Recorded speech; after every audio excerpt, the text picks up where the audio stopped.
एक बार एक गुरुजी बोले अपने शिष्य से कि बेटा बाहर बारिश हो रही है और ये गाय बंधन में है, बारिश में भीज रही है, तो तुम जाओ और जाकर के गाय को बंधन से मुक्त कर दो, उसको खोल दो और किसी छांव के स्थान पर बांध दो। इधर वाले माइक को थोड़ा सा उठा दो। अब चेला कहता है गुरुजी, जो स्वयं किसी के बंधन में पड़ा हो वो किसी को कहाँ बंधन से मुक्त करेगा। ये कार्य हमारा नहीं है, तो गुरुजी तुम्हारा है, तुम ही करो। उठ कर के गए और जाकर के गाय को बंधन से मुक्त किया, बारिश से बचा करके छांव में बांध दिया। फिर कुछ देर बाद बोले, अरे बेटा जाकर के देख तो सही, अभी बारिश हो रही है या बंद हो गई। चेला बोला, क्या गुरुजी, ये जो आपके बाजू में जो बिल्ली बैठी हुई है ना, ये बाहर से ही आई है, आप तो बस इसकी पीठ पे हाथ फिराओ, यदि गीली हुई तो बारिश हो रही है और नहीं हुई तो बारिश बंद हो गई।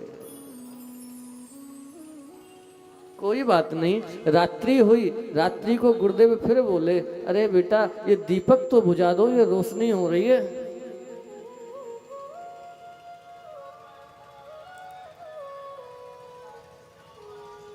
ये दीपक बुझा दो, प्रकाश हो रहा है।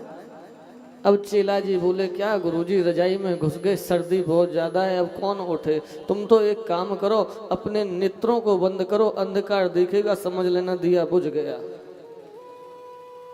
गुरुजी स्वयं उठे और जाकर के उस दीवे को बुझा दिया।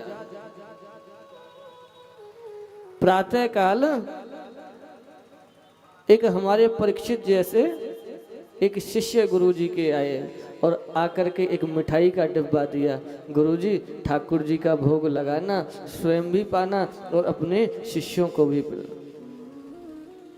गुरुजी ने भोग लगाया और आवाज दी, बेटा प्रसाद लोगे। शिष्य दौड़ते हुए आए, गुरुदेव क्या बात करते हो, तुम्हारी तीन तीन आज्ञाओं का उल्लंघन हमने कर दिया, चौथी भी आज्ञा ना मानेंगे, घोर पाप लगेगा, प्रसाद तो चाहिए। तो ये गुरु शिष्य का रिश्ता ही ऐसा है।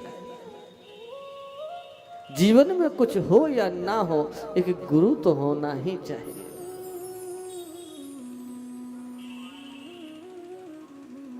गुरु का तो अर्थ ही ये है कि अंधकार से प्रकाश में लेकर के आए। गु माने अंधकार और रू माने प्रकाश, जो आपको अंधकार से प्रकाश में ले आए।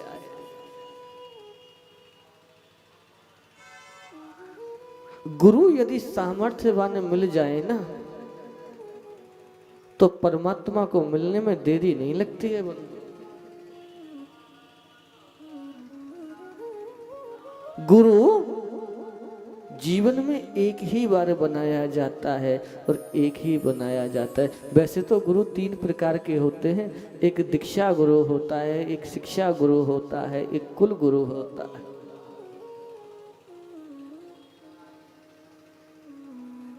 कुल गुरु जो होता है वो आपके घर में आकर के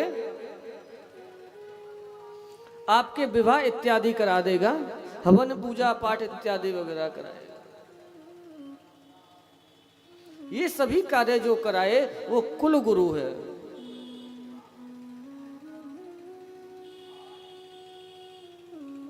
जिसने आपको शिक्षा दी है,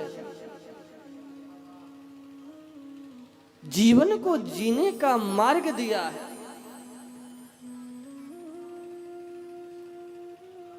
वो आपके शिक्षा गुरु हो गए। लेकिन उस परमात्मा से जो मिला दे वो दीक्षा गुरु होता है।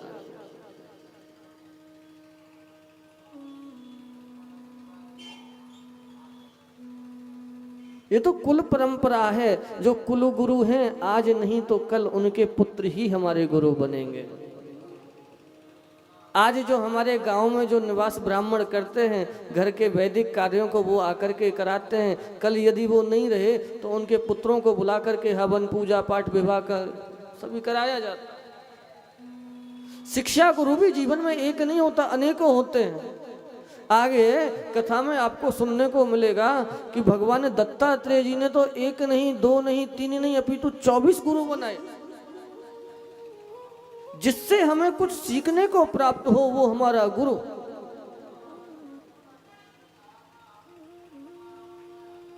परंतु दीक्षा गुरु एक ही होता है। जब जीवन के सारे रास्ते बंद हो जाते हैं तो अंतिम रास्ता, अंतिम द्वार खोलने वाला वही दीक्षा गुरु होता है।